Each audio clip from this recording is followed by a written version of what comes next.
sa baryong tahimik. Ito na naman tayo. Magandang hapon sa lahat.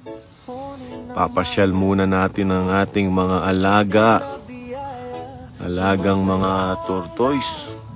Dahil matagal-tagal tayong hindi nakauwi, hindi natin sila nakikita.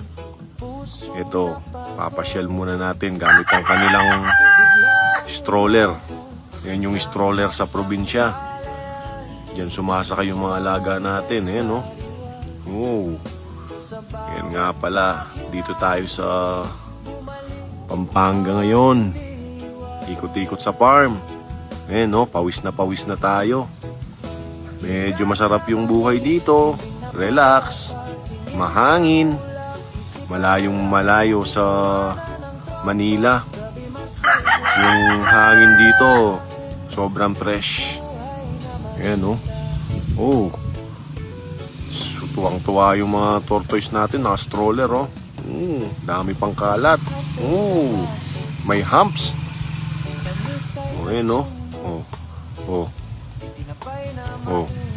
Ayan, yung mga alaga nating mga manok na tumitilaok tuwing madaling araw. Yan natin ang mga alarm clock dito sa probinsya. Ayan, no? Oh. Maglaban na tayo. Malapit na yung December. Pwede na yan. Ayan, no? Oh, sarap dito. Sariwa yung hangin. Magandang hapon po.